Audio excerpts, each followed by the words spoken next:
एक special voice आज हमारे साथ जुड़ रही है एनर्जी की फील्ड से। Can oil and gas, can India के डेप्यूटी सीईओ प्रचुर शाह हमारे साथ जुड़ रहे हैं। मिस्टर शाह, गुड मॉर्निंग और ईटीएन ऑफ स्वदेश पे बात करने के लिए बहुत बहुत धन्यवाद। आप हमसे एक बहुत ही इंटरेस्टिंग टाइम पे बात कर रहे हैं। हर global strategist, Indian fund manager, in fact Indian corporates भी यही बात करते रहते हैं कि क्रूड ऑयल का क्या हो रहा है। सिटीजन्स की तो बात ही छोड़ दीजिए, बिकॉज इवेंचुअली सिटीजन्स पे भी हर तरह से इम्पैक्ट तो आ ही रहा है, चाहे वो डोमेस्टिक फ्यूल प्राइसेस हों या फिर जो रोज़मर्रा की चीज़ें हैं जिसके लिए वो अब थोड़ा ज़्यादा प्राइस दे रहा है। पेंट का घर में कराना हो तो एशियन पेंट्स कह रहे हैं कि हमें प्राइस हाइक करना पड़ेगा। तो आप इतने डीपली इसी ऑयल एंड गैस एक्सप्लोरेशन के स्पेस में हैं। Before we talk about can India's plan there, आपसे समझना चाहेंगे जो फैक्टर्स इस समय प्ले आउट हो रहे हैं।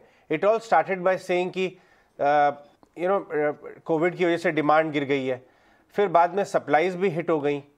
आप इस समय किस तरह से एनालाइज कर रहे हैं ऑयल और क्रूड ऑयल का जो ग्लोबल मार्केट है, वहाँ पे जो फैक्टर्स एट प्ले हैं?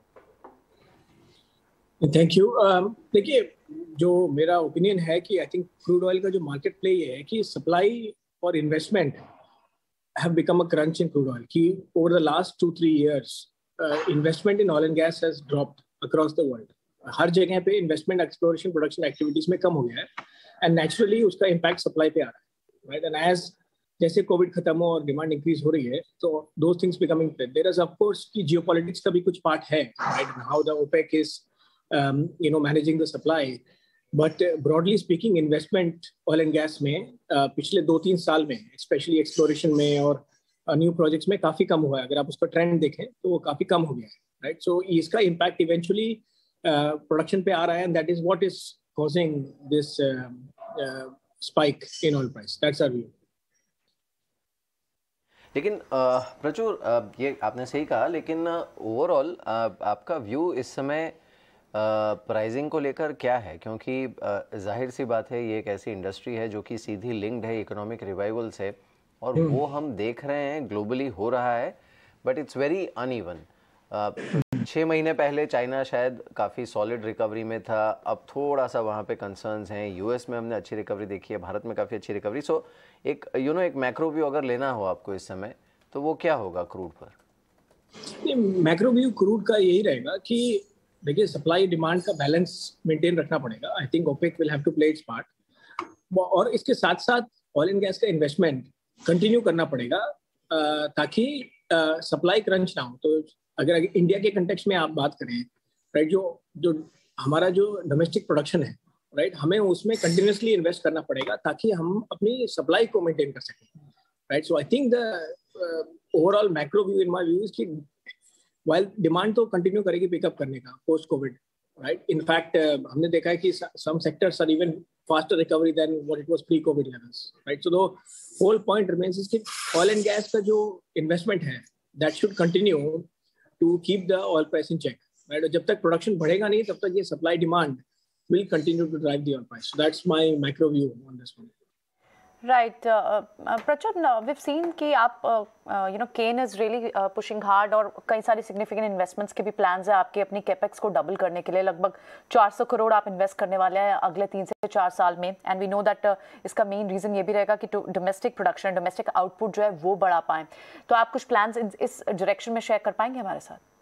हाँ, देखिए, केन वेदांता जो है, आई थिंक हमारा ऑब्जेक्टिव और विजन बहुत क्लियर है। हम India focused oil and gas company and we want to increase our production, right. अभी हम जिस लेवल से हैं उससे हम 3 times we want to get there in a very short time. तो उसके लिए हमारे कैपेक्स प्लान्स क्लियर है, राइट। वी आर अगले 2-3 साल में we are expected to invest anywhere between $4-5 billion in this space, और इसके लिए हमने प्रोजेक्ट्स भी लाइन अप कर लिए हैं। Then we are working with the right technology partners. अपने लास्ट 2-3 दिनों में हमने we have signed some agreement with global technology partners कि कैसे हम उस प्रोडक्शन को जल्दी बढ़ा सके। I think time is a very important factor. Also हम गवर्नमेंट के साथ भी we are working. Government has been very positive. In fact mister Puri yesterday announced कि why the production, domestic production is so critical in the energy security of India. So we are working with the government as well to see कि जो projects typically past में India में नहीं हुए, जैसे shell हो गया जो कि यूएस का टर्न अराउंड फैक्टर था, उसमें हम कैसे इन्वेस्ट करके जल्दी प्रोडक्शन बढ़ा सकें। सो नेक्स्ट 2-3 ईयर्स में हमारा केन का as the largest private oil and gas producer हमारा क्लियर प्लान है कि कैसे हम इसको इन्वेस्ट करके डोमेस्टिक प्रोडक्शन बढ़ा सकते हैं। सो ओवरऑल जो कैपेसिटी एक्सपेंशन है या फिर आउटपुट हाइक है वो आप अगले 2-3 साल में किस तरह से प्ले आउट होता देख रहे हैं प्रचुर? हमारा डोमेस्टिक मतलब आप जी हाँ, तो देखिए डोमेस्टिक हाइक में इस इन्वेस्टमेंट के through I think the production should increase for sure. I think in oil and gas में आपको इनहांस रिकवरी होता है क्योंकि हमारे एग्जिस्टिंग फील्ड्स है उससे हम कैसे मोर ज़्यादा प्रोडक्शन कर सकें। मैंने शेल की बात करी कि कैसे हम शेल का पोटेंशियल टैप कर सकें। अगर शेल सक्सेसफुल हो जाता है तो ऑयल एंड गैस प्रोडक्शन का पूरा गेम चेंज हो जाएगा इंडिया में, जैसे कि यूएस में हुआ था करीब 10 साल पहले, राइट। तो similar thing can happen here. And third is exploration activities. तो अगर ये 3 एक्टिविटीज हम फास्ट पेस पे करें तो डेफिनेटली चांस है कि हम अपना प्रोडक्शन, डोमेस्टिक प्रोडक्शन, मैं केन की बात कर रहा हूँ, कि एटलीस्ट डोमेस्टिक प्रोडक्शन को हम 500,000 बैरल्स के आसपास ले जा सकते हैं, राइट। बट उसके लिए हमें बहुत स्पीड से काम करना पड़ेगा, जो हम कर रहे हैं, राइट। एंड और हम गवर्नमेंट के साथ भी इसमें मैटर में लगे हुए हैं कि कैसे हम इसको जल्दी इम्प्लीमेंट कर सकें, right. So I think my view is कि अगर हम इन्वेस्टमेंट कंटिन्यू करें तो अगले 2-3 साल में हम काफ़ी इसको ब्रेक थ्रू कर सकते हैं प्रोडक्शन इंक्रीज। राइट। प्रचुर, आपकी जो अभी तक की केन वेदांता ने जो स्टडीज कंडक्ट की हैं लास्ट कपल ऑफ इयर्स में शेल के फील्ड में, तो उसके बारे में अगर आप थोड़ा सा हमसे शेयर कर सकें इनपुट्स, क्या पोटेंशियल और प्रोबेबल रिजर्व्स हैं इस समय जहां पे आपके पास रीजन है, और दूसरा आपके हिसाब से एक average cost of production shale की per unit of oil and per unit of gas निकालने में कितना लगेगा? देखिए आई थिंक आज के दिन अभी हमने पिछले 1.5 साल में काफी शेल पे स्टडीज की है, स्पेशली हमारे बाड़मेर के ब्लॉक में, राजस्थान के ब्लॉक में, राइट। अभी मैं उसको प्रोबेबल नहीं बोल सकता क्योंकि उसको फाइनली अभी भी एक्सप्लोरेशन पूरा स्टार्ट नहीं हुआ है, लेकिन जो प्रोस्पेक्टिव, जो अभी उम्मीद है, जो पोटेंशियल है टोटल उस बेसिन का करीब 3 billion barrels of oil equivalent का है, right.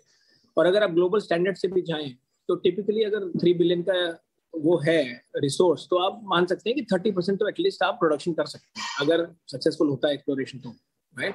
So I think potential almost 3 billion barrels का है शेल में, राइट। एंड सिमिलर पोटेंशियल उसमें भी है एक्सप्लोरेशन और जो हमारी इनहेंस रिकवरी है। तो पोटेंशियल के हिसाब से तो काफ़ी है, राइट। एंड इसका प्रोडक्शन कॉस्ट, राइट, टिपिकली अगर आप बाकी कंट्रीज में जहाँ पर शेल एक्सटेंसिवली होता है वहाँ पर टिपिकली काफ़ी कैपिटल इंटेंसिव है, 55-60 बैरल्स के आसपास होता है। बट इंडिया में what we are looking is कि हमारा जो हमने सिमिलर शेल के सिमिलर कुछ प्रोजेक्ट्स किए हैं केन में, टाइट गैस और टाइट ऑयल, राइट। और हमने कुछ ऐसी टेक्निक्स डिप्लॉय करी हैं जिससे हम उसका कॉस्ट कम कर सके। तो वी आर एक्सपेक्टिंग कि इंस्टेड ऑफ 55-60 हम इसको कैसे $40 to $45 पर बैरल के कॉस्ट पे ला सकें, राइट। सो ये 2 ऑब्जेक्टिव हमारे, एक तो एक्सप्लोर करके प्रूव करना कि इससे प्रोडक्शन हो सकता है, और सेकेंडली उसका कॉस्ट कैसे हम 40 to 45 में रख सकें। ये तो काफ़ी अच्छी बात बताई आपने। $45 के आसपास अगर हम निकालने लगे एनर्जी तो काफ़ी बढ़िया हो जाएगा। कितना, how far are you from that? आपके हिसाब से कितना टाइम लगेगा उसको, लग सकता है यहाँ से, किस स्टेज पे है वो कि हम इस तरह के लो कॉस्ट पे निकालना शुरू कर देंगे क्रूड? देखिए इसके 3 इनिशियली हमने अभी पूरा अपना डेटा से स्टडी कर लिया है, right. Now the next step is कि कैसे हम इसकी एक्सप्लोरेशन स्टार्ट कर सकें, राइट। जैसे जो पॉलिसी रिफॉर्म्स हैं उसके साथ हम कैसे इस एक्सप्लोरेशन, हमारा ऑब्जेक्टिव है कि अगले 6 महीने के अंदर हम 6-7 महीने के अंदर हम पहला एक्सप्लोरेशन वेल शेल का स्टार्ट कर रहे हैं। अगर वो सक्सेस होता है तो उसके बाद स्पेसिफिकली केन के लिए हमारे सरफेस स्ट्रक्चर पूरा रेडी है। बाड़मेर में हमने ऑलरेडी एक ऑयल प्लांट और गैस प्लांट लगा के रखा हुआ है, तो from a surface point of view हम रेडी है। उसके बाद हम expand with in the next 2 years, right, हम इसको अचीव कर सकते हैं अगर पूरा इकोसिस्टम इसके साथ लगे और पीछे लग के कर सके, राइट। तो I think that is the target कि हम इस शेल को पूरी तरीके से मोनेटाइज अगले 2 साल में कर सकते हैं। प्रचुर, एक और बात निकल के आ रही है कि काफ़ी स्पीड से कंट्री में कुछ बिग कंग्लोमरेट्स एनर्जी को एज अ सोर्स भी और हाइड्रोजन गैस इन पर्टिकुलर, अभी एक एवरेज कॉस्ट ऑफ गैस जो इंडस्ट्रियल यूनिट्स यूज़ करती हैं वो 40-45 रुपए पर केजी के हिसाब से है। और जो बात आ रही है कि अगर हाइड्रोजन काफ़ी पॉपुलर बन जाती है तो वो बहुत ज़ोर से फॉल कर सकता है।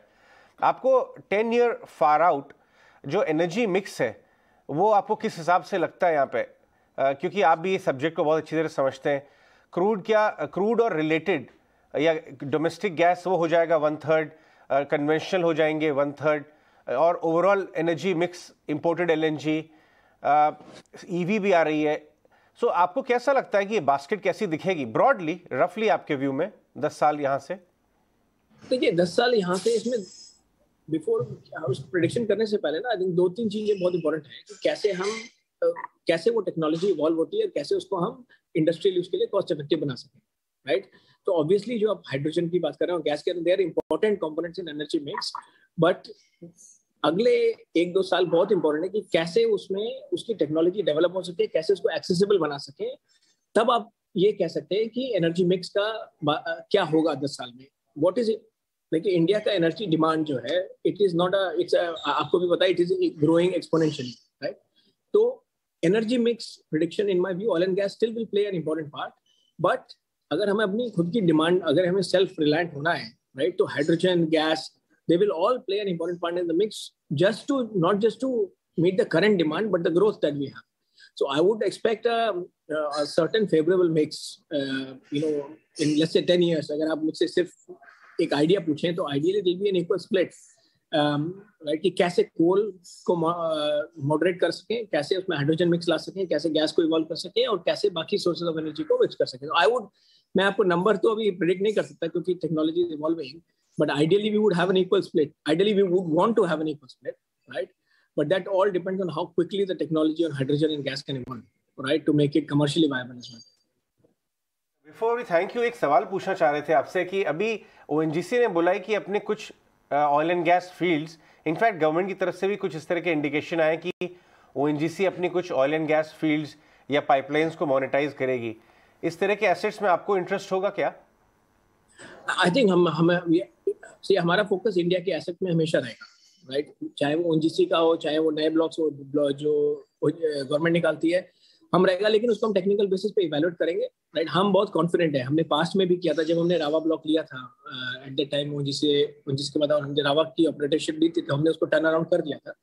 तो I think based on each blocks potential और कैसा उसका फिस्कल सेटअप होगा, हम उसको डेफिनेटली देखेंगे, और अगर जरूरत होगा तो डेफिनेटली पार्टिसिपेट करेंगे। आई थिंक इंडिया के लिए हम बहुत फोकस्ड हैं कि हम कैसे उसका प्रोडक्शन बढ़ा सके, और कोई भी एवेन्यू अगर अवेलेबल होगा तो हम उसको डेफिनेटली एक्सप्लोर करेंगे। जी चलिए, प्रचुर बहुत बहुत शुक्रिया हमारे साथ इस बातचीत में शामिल होने के लिए। Thanks for joining us.